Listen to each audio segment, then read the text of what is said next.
Thank you, guys. Please, you may beautifully have your seat. You're welcome. Am I starstruck? I think I'm starstruck. They happen to be one of my best celebrity couple, actually. And I must commend Pastor Tej. I'm actually meeting him for the first time. Yes. You know when you sent that message and you were asking me to go pray about it, and I gave you a straight answer, I could resonate with the theme, Audacious. I mean, I'll be 50 in 3 months. And in my journey, wow.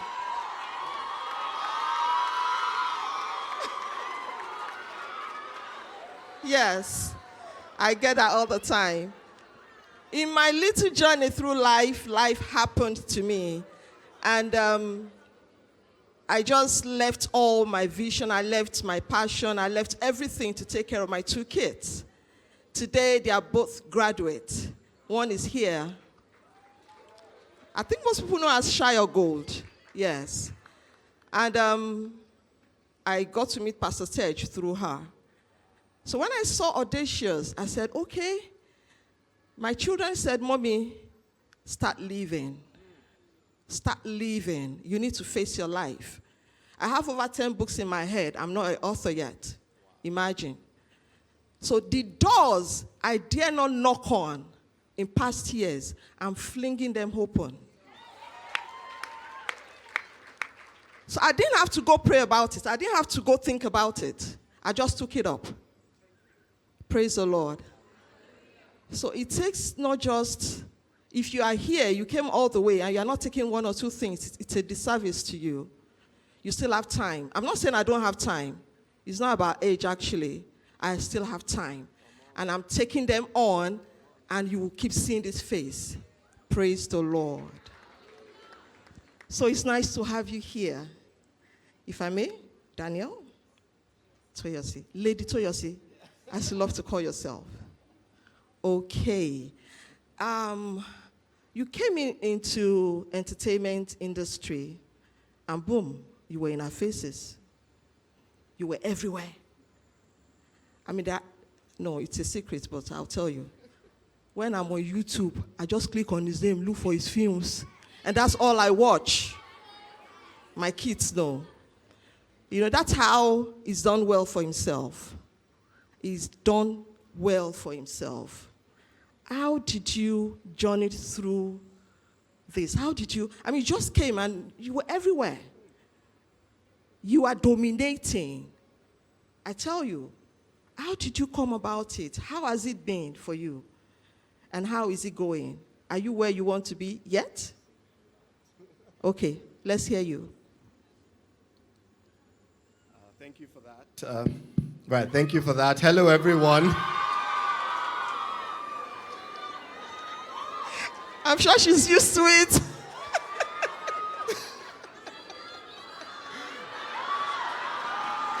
Don't come and carry ring light too. All right, that's a joke. Yeah, thank you for that. So the honest truth is that, I mean, I've come a long way. It does appear that, you know, I'm what people have called a celebrity. I call myself an actor, a storyteller, a filmmaker. But I mean, people give me different names these days: a screen god, all of that. But you know, yeah, I am where I am where I am today, simply by the grace of God. And that, to God, is the honest answer. Because to ask me the step-by-step process to where I am today, I probably won't be able to tell you. But what I can tell you is that there are markers in my life. There are certain markers that I have put in place that I go back to from time to time and just go to, they're like altars. like Abraham journeying from the land of Ur to the promised land, and at every point that he had encounters, he'll build an altar. So those altars, my wife would like to say, are markers for Thanksgiving, that you go back there and you lift your hands and you just go, Lord, I thank you, because without you, I wouldn't have passed this point. So I have those markers in my life. And to answer your question, how I've come today, it's a long story.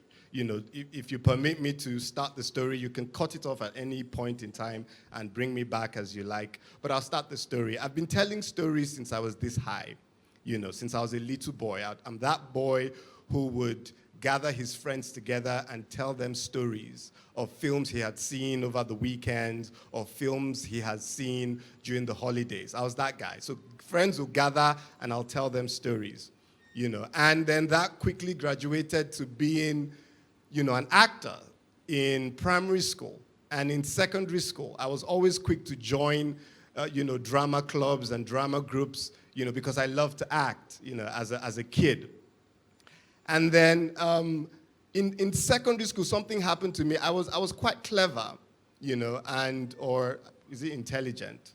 I was quite intelligent. And so automatically, the teachers put me in science class because they thought science class were for the most intelligent students. Big error, because at that point for me, it sort of like derailed my life. But God in his mercy found a way to bring me back, and I'll tell you how.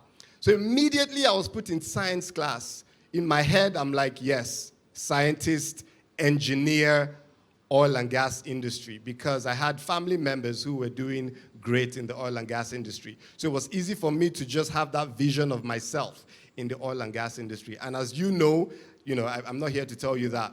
When a vision is cast, the chances are that your life will shape after that vision, right? We all know that. So immediately I started to see myself in that light from secondary school, right? After secondary school, I got into university. Chemical engineering was the course, and I was doing great at it. But at every spare time I had, I would act.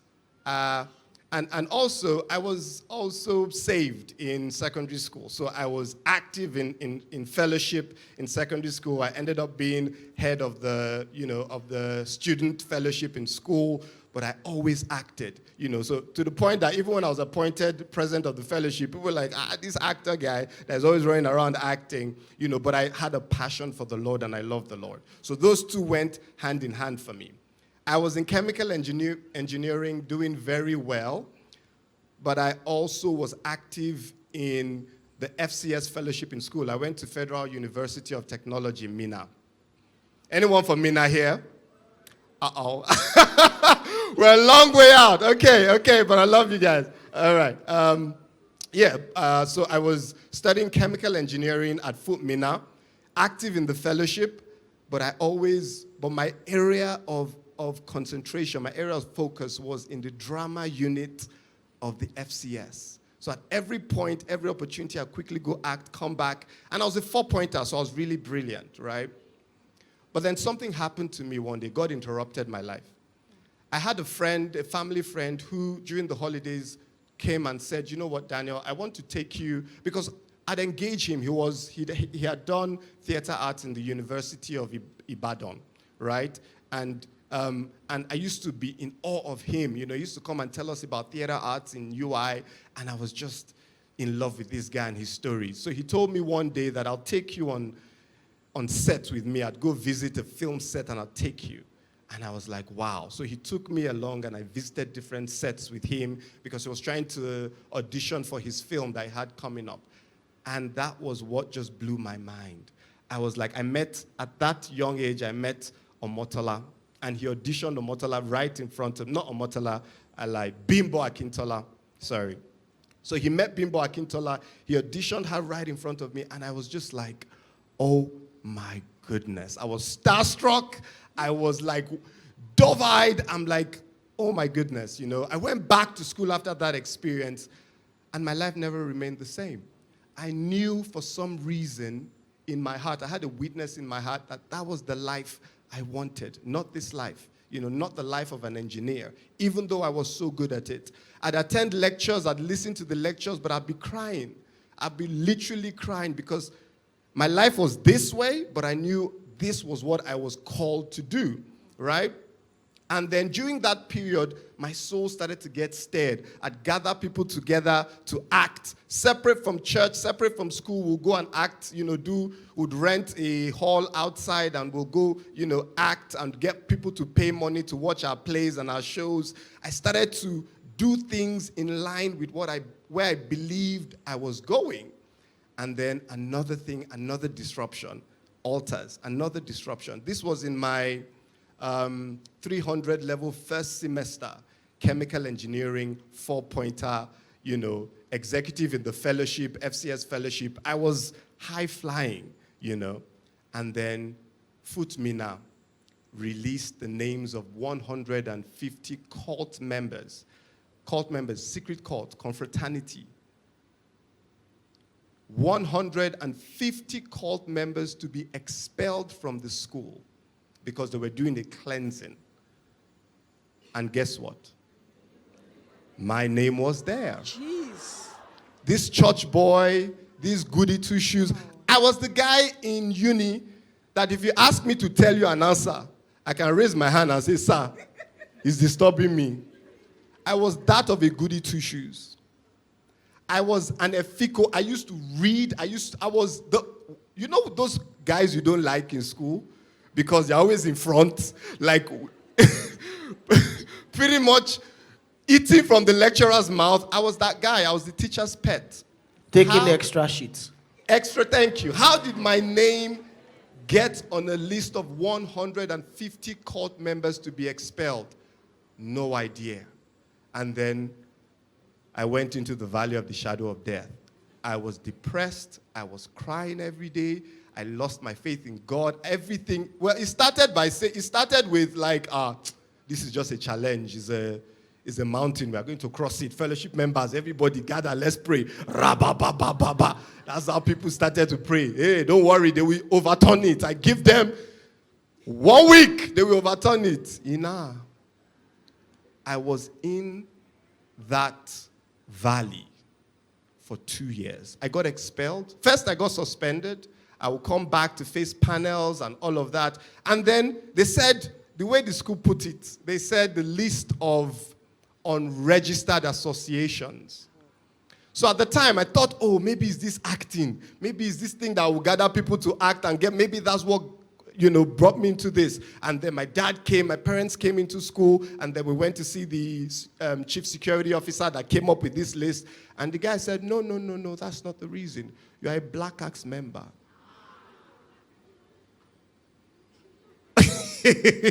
Excuse you? I brought out my CV. I'm an ESCO in the fellowship. I'm a 4-pointer. And he said, with everything I said, they were like, yeah, for some of you are very brilliant too, but you are cult members. Some of you are even pastors, but behind you are attending cult meetings. And that was how I left school. I left Foot Me Now. But guess what happened? That same period, I came across a form because we're not allowed to even go into school, so we're just hanging around. We're just loafing around, outside the school. Depressed. I was hanging around with fellow cult members because every day we can't go into school, so we gather. So what did they say today? Did they allow you? Did they? So when... And then one of them who snuck into the campus came out and said, I saw him holding something like a form. I'm like, what is that? And he said, this is a reality TV show that I saw some people sharing in school. And I looked at the form, and it was Amstel Malta Box Office Season 2. And it struck a bell because Amstel Malta Box Office Season 1 reality show, I remember watching it at home in Abuja. And I was watching it to the point where I was so moved. Remember that I said that I had encounters where I was moved to the point where I was convinced that I wanted to act. I would watch, everyone would go to sleep, and I'd watch Amstel Malta box office season 1, and I'd start to cry because I saw myself in there. That's where audacity comes from. Audacity comes from revelation. You need to see something. You see these guys doing things. You see, for him to gather this, he has seen some. Audacity is not just bone face, so it's not bold face. It's not, I will go and do it. I'll just, no. You have to have seen something that no one else sees, that drives you crazy, that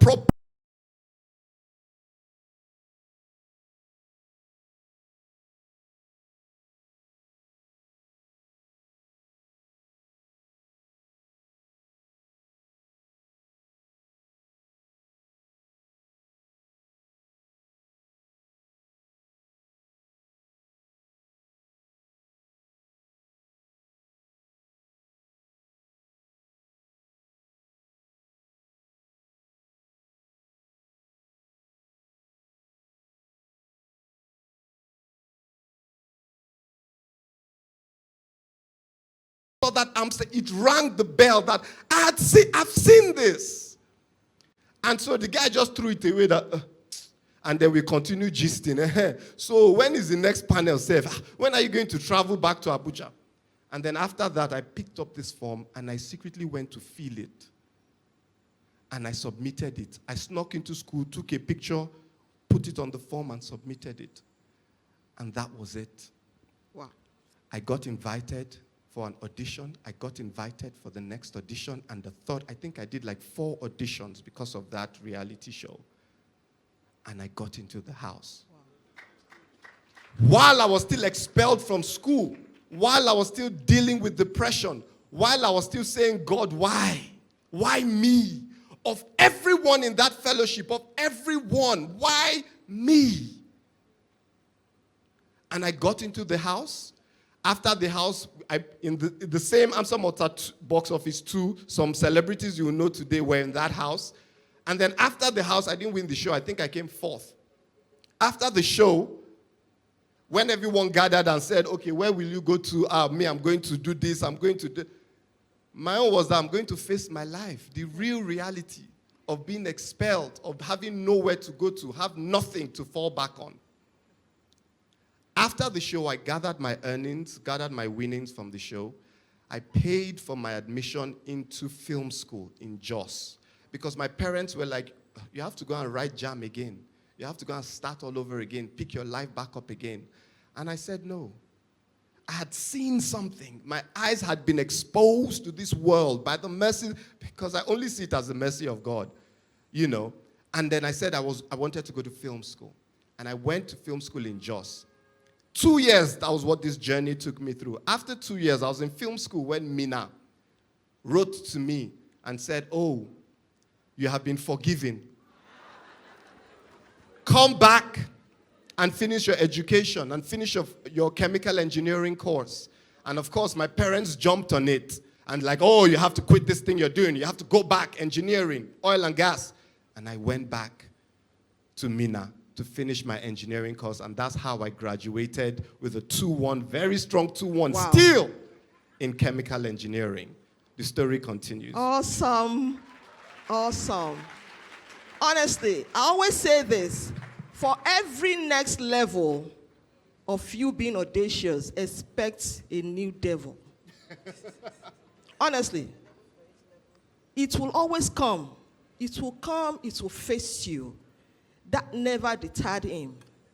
And there's something he said. I mean, I'm just getting to know for the first time that he's always been a lover of God. He has always been a lover of God. The God factor has always been there. People of God, don't joke with the God factor. You know, there's this cliche I always hear, self-made. I don't share in that thought. I don't know where that is coming from. I don't know whether they've never read the scripture that says that if God does not watch a house, those who watch in vain.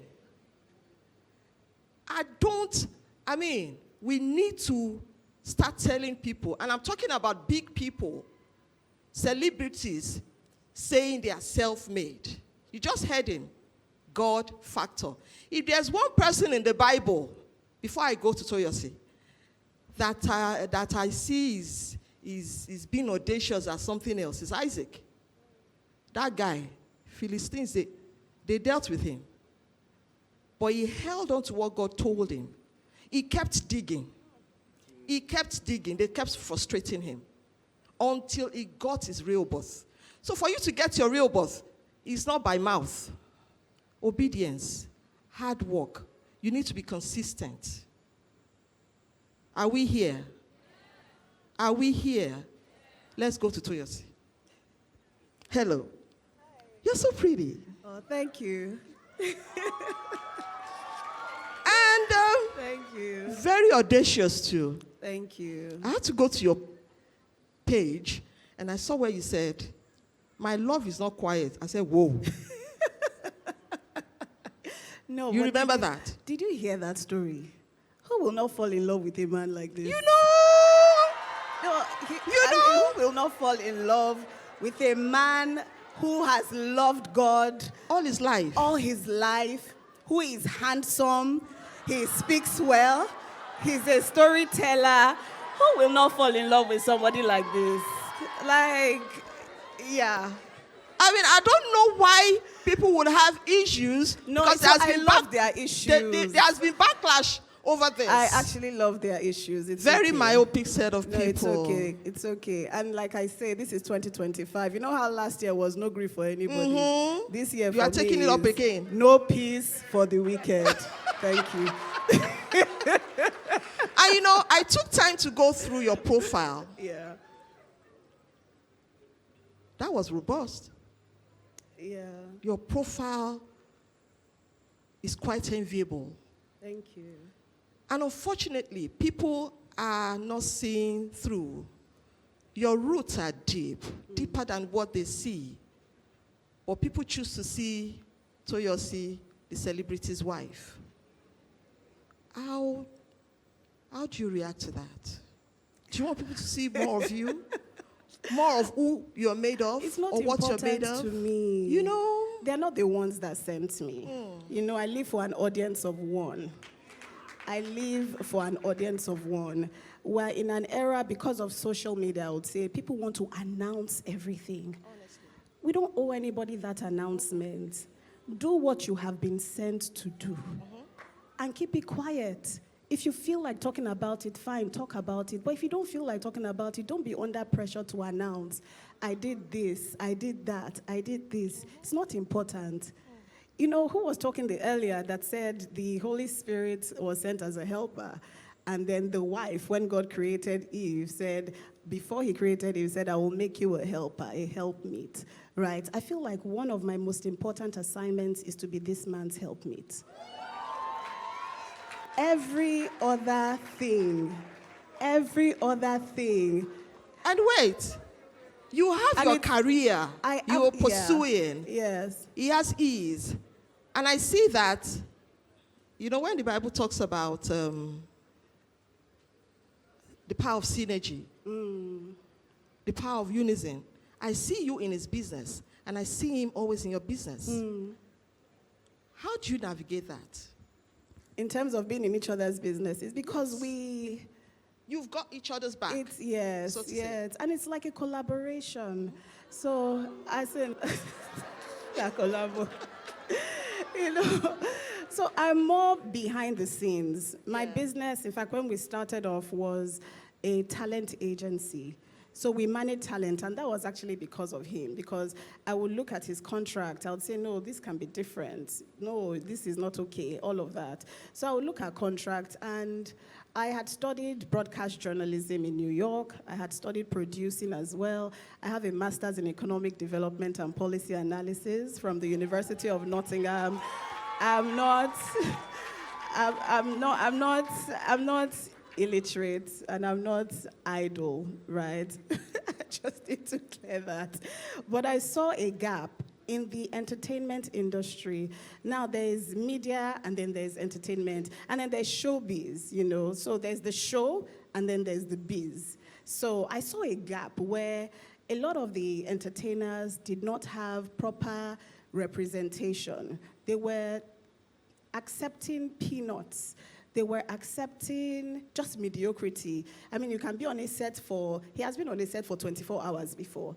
It's not done internationally. I think the maximum internationally is 12 hours. And then you even get paid overtime, all of that. Nigeria, they will keep you on set. Nobody is talking for you. Nobody is speaking to you. And then everyone is just like, okay, I just want to be in this movie, the exposure, all of that. And I just thought that somebody had to tell them, like, listen, you are the value. Do you understand? You guys need to just shift perspectives. And so after being with him for maybe like a year or so, I set up a talent agency where I was representing some of the biggest names in Nollywood. Behind the scenes, nothing to announce, it's not something to make noise about. Because in that space, I'm seeing myself as a solution to their problems. It is them that should be popular. It is not me that should be popular. It is them who that popularity would help their business. Me, without popularity, I'm making my money. I don't need popularity. Do you understand? And so I'm in a position where I have these celebrities, I have all of them, and they're calling me, Chelsea, what do I post on my social media today? What do I do here? How do I go there? All of that. And I'm solving their problems. And yeah, so that business and his business as the person in front of the camera, there was just great synergy there. So it's easy for me to support him, and it's easy for him also to support me. And when I got the instruction to start bridging the gap between Nollywood and Hollywood, I ran with it. Again, you don't need popularity for that. There's nothing to prove. You are making your contacts internationally. You are leveraging your relationships. You are doing what God has sent you to do. You don't owe anybody any explanation. So for me, it really is living for an audience of one. And we are there to support each other through our separate journeys and together. See what Daniel went for. Smart men are going for smart women. It's not just about looks. Yeah. And of course, she's got the looks. Stop it. Thank you.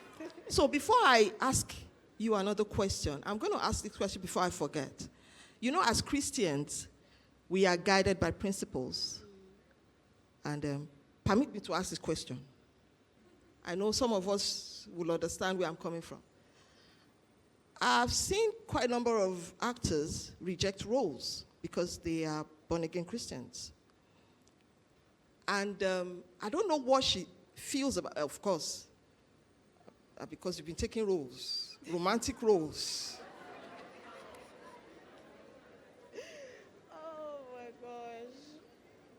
I don't know how you want to juxtapose that. As a spirit-filled, tongue-speaking, man, well, don't let me say man of God, lover of God. And you are taking these roles, because I must tell you, when I watch some of these roles, he puts life into them. I mean, when I watch, I'm not just seeing somebody acting. I see life. So what's the question? What is the question? How do you do it? How are you comfortable? How are you comfortable doing it? Taking on roles like that? Thank you, because I really do not want to sound, judgmental here. That's why I'm trying to pick my words. So, I mean, how do you do that? Well, thank you for that. Very important question. And I'd like to just qualify this meeting. It's not a religious meeting, like Dr. Teji said. It's a kingdom meeting. So we can speak, as citizens of the kingdom. Yeah. It's not about church. It's reality. Now, and I didn't just start answering this question. It started way back when I was in uni.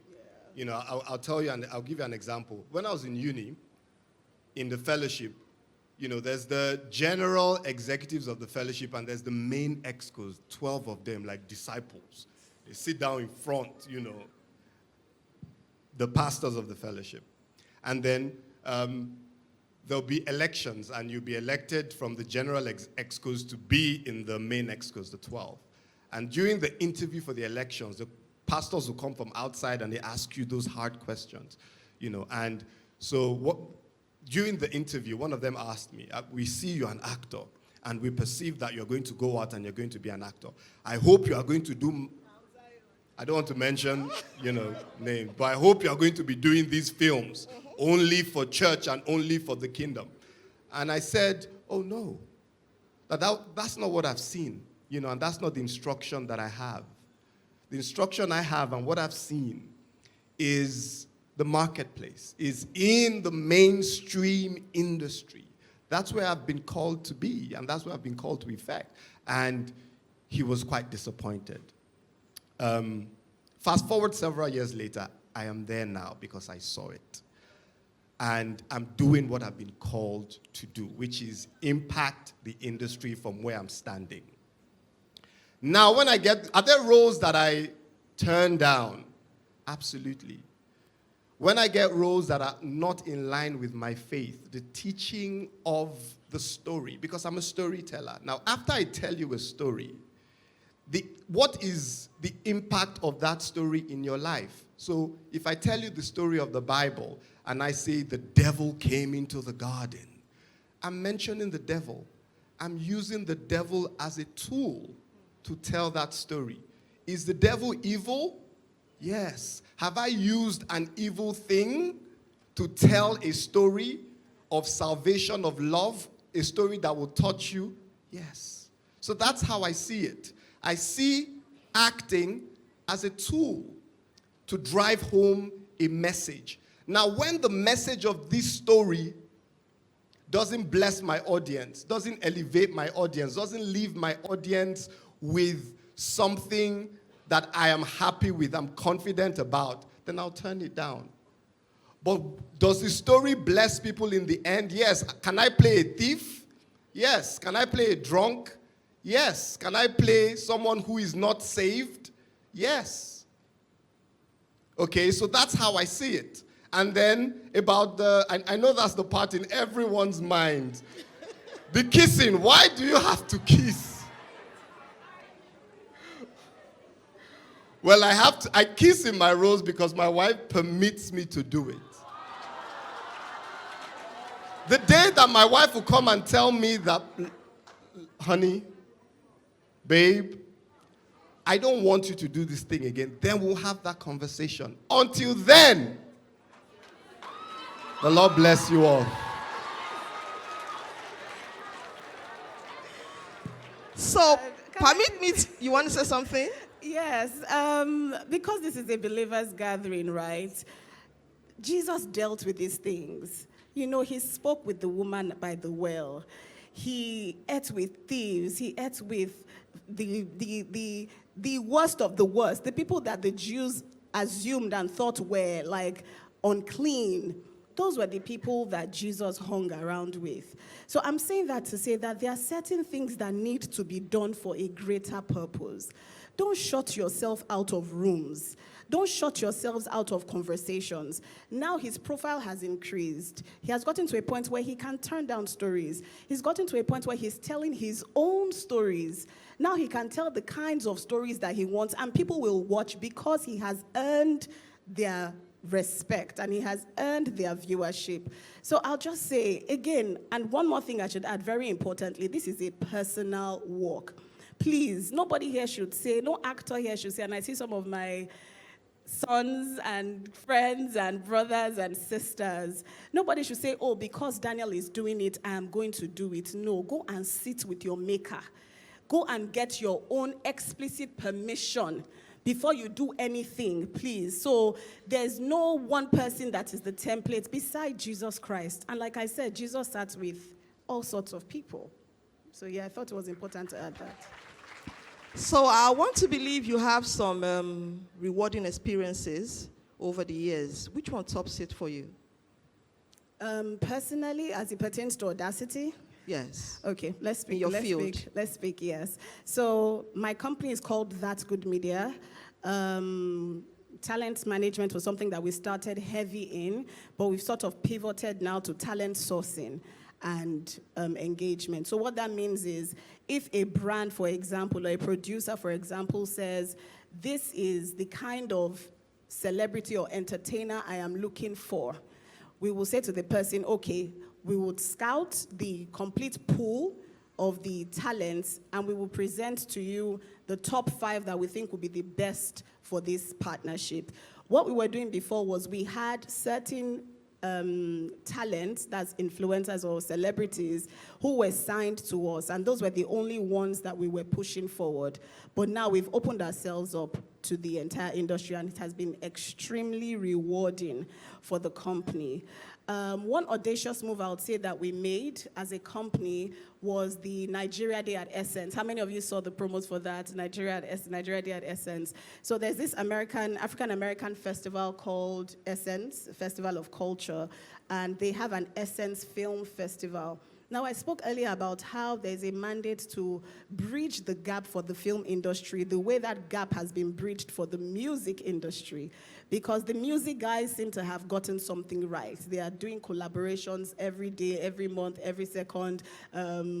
This one is singing with that one is singing with this one. They are winning international awards. They are gaining global acclaim.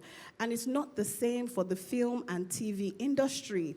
What we have here is films for us, by us, in us, with us, about us, inside us. Do you understand? You would hardly see Nigerian content or Nigerian movies in international cinemas. Those who are abroad are waiting for it to be on a Netflix or a Prime or any of the streamers, right? But what we want to do as a company now is we want to tell stories that people can go and watch in international cinemas. And what will make people watch movies internationally is when they see familiar faces. So think about it. If you have give me a name now, international name, Denzel, for example. Imagine Denzel in the same movie as Daniel. What? DD, right? Denzel and Daniel. Do you understand? You're already seeing it, Abby. Do you get? So imagine a movie like that. How it will spread globally. How people can now take their dollars to watch in Canada, to watch in America. They take their pounds in the UK. They take their euros in the rest of Europe. Do you understand? And think about the money that will enter this man's pocket. And of course, enter whose pocket? It will touch me. It must touch me. Do you understand? But we started the process by looking for opportunities internationally.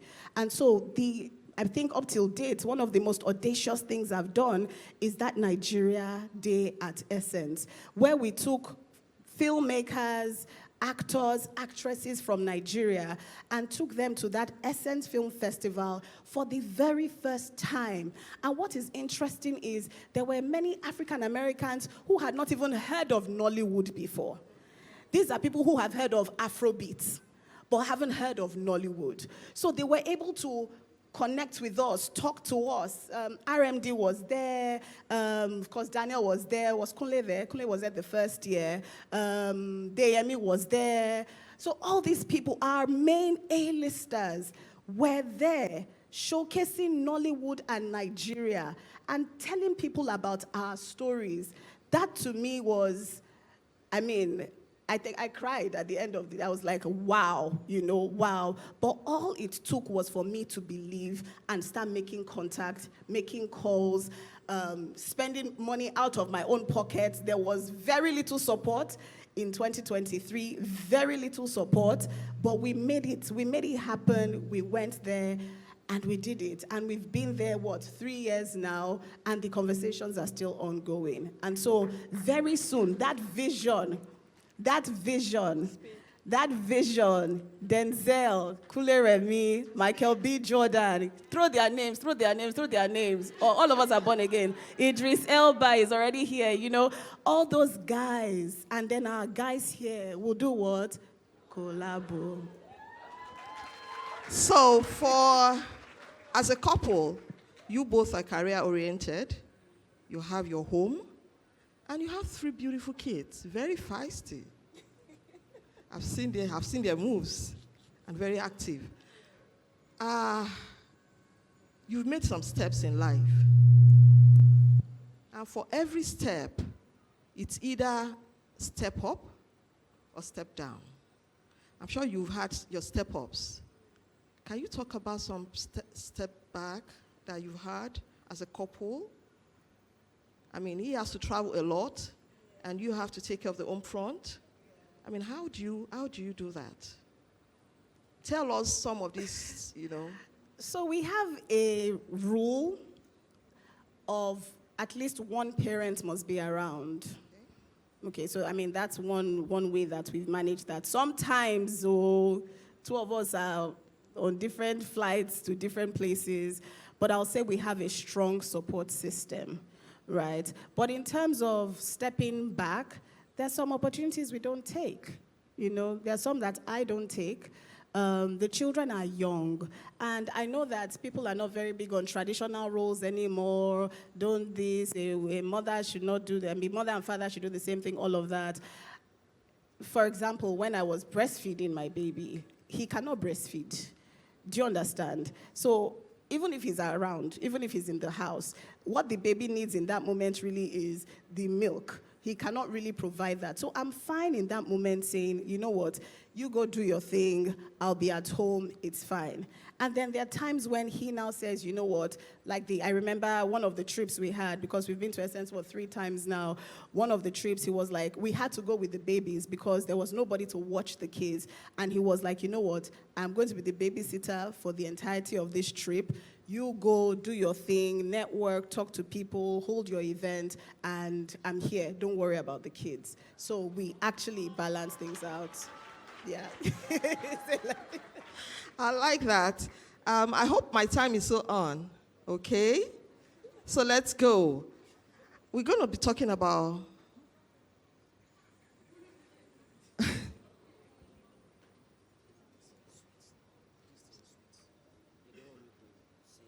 okay. 10. Okay. Thank you.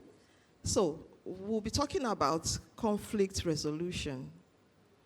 Over time, Pastor, I hope I'm going to beg for forgiveness before I say this.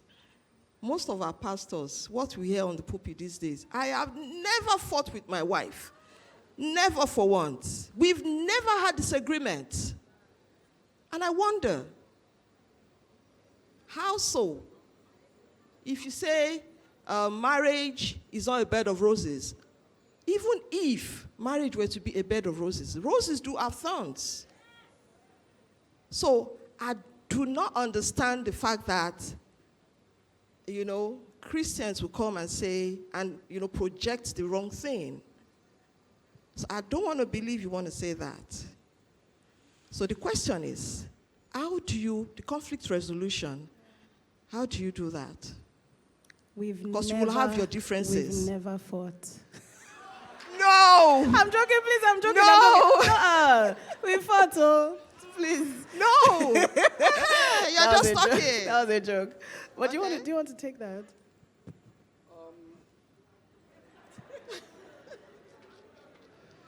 Yeah, so, and we've said this before in a number of places, but I'll just say it again, maybe in a different way. One of the things that attracted me to her was that she was quite different from me. I am introverted, I'm very private, I'm very, soft around the edges, I'm a gentleman, I don't do gra-gra, I'm very chilled. But my wife here is a warrior. She's a fighter, she's a war. She's very assertive, and that's one of the things that just made me love her. And so when we got together, of course, that posed challenges, in coming together. Someone said something about cleaving. It's easy to live together like this, but when you have to cleave, as in come together, as couples, as married people should, then you will notice those fine issues that have to be sorted out, that have to be filed for cleaving to really happen.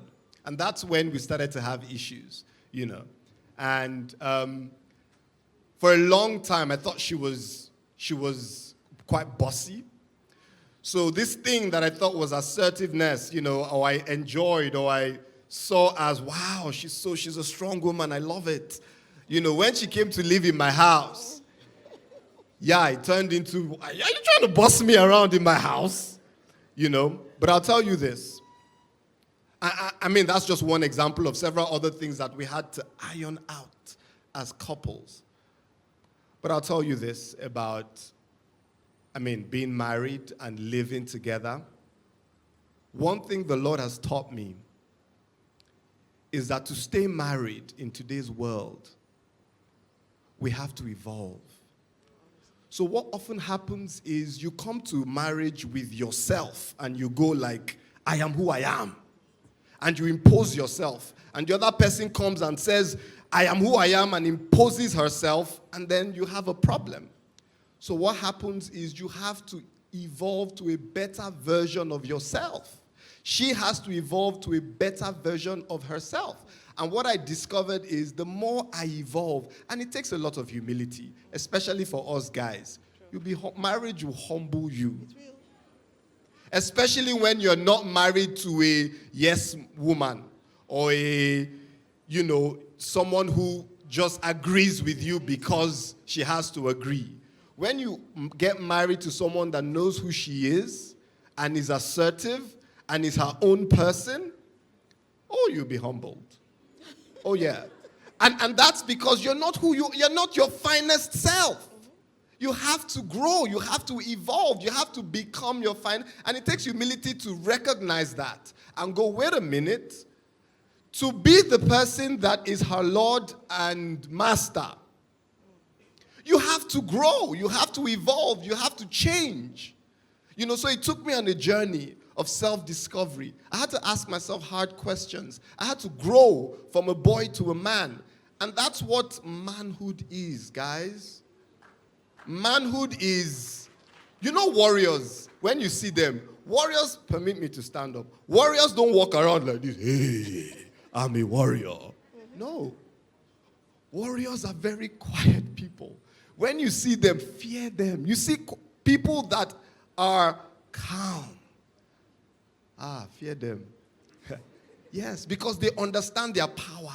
And powerful people are not loud. Powerful people don't go around bossing themselves. No. So when you've been humbled and you've grown to a place where you understand yourself, understand your power, you'll be quiet. And that's how to lead strong women.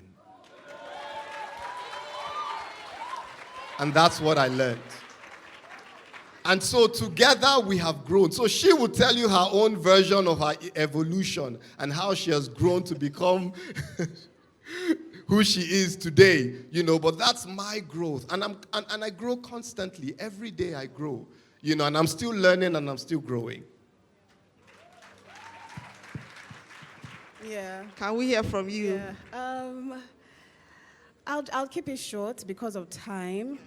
I would say what I thought were weaknesses, I had to receive revelation that they were strengths.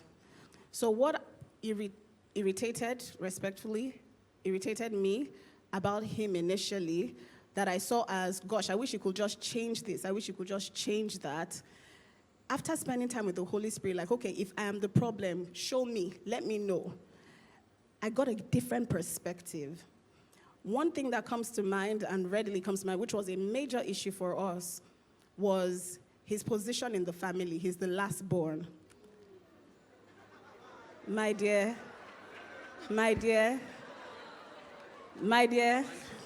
And she's an only child. I'm an only child. Yeah, what a combination. So, only children can sometimes be like firstborns. You are making decisions, you are moving, you are making decisions, you are doing things. So I grew up quickly. Again, I lost my dad when I was young. So I just grew up quickly. I got to a point where if I want to travel, I'm traveling. I don't have to tell anybody. I'll probably just tell my mom. Sometimes maybe as I'm on my way to the airport. Do you understand? I want to buy something, I'm buying it. I want to do something, I am doing it. This man, babe, we need a new car. Okay. Hello? We want to get a new car. Which car do you think we should get? He will call his 3 siblings. Call his father, call the mother. We want to move houses. He will call the siblings. At a point, I think one of his brothers was going around with us to look for a new house. We want to do one thing. We want to travel. He has called everybody. And I'm like,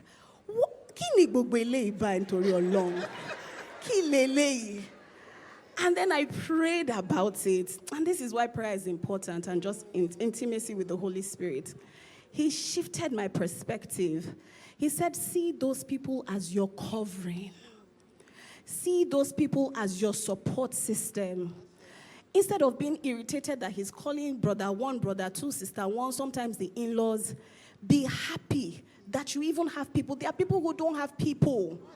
So you are used to not having people. You are used to only child, I've gone, I've come back. Now there are people who are looking after you. I remember when I was traveling to have our first child, and on the family WhatsApp group, in fact, plus family WhatsApp group plus separately, all his siblings were messaging me. Are you okay? How is the layover? Where are you now? This one, that one. Initially, I wanted to be irritated. Like, what is... I'm traveling. I've been traveling before I marry your brother, Kili. Do you understand? But I saw that these were people who were praying. Because after everything, they will just say, oh, God will go with you. You know, daddy will send his own prayer. Brother will send prayer. Brother's wife will send prayer. All of that. And I just saw it. Instead of seeing it as a weakness, I started to see it as a strength. And that, I would say, is one of my major evolutions in this marriage. Can we be on our feet as we put our hands together for this powerful couple? If you want to make some noise, I think it should be louder. Come on now. Wow. This is truly amazing. Powerhouse.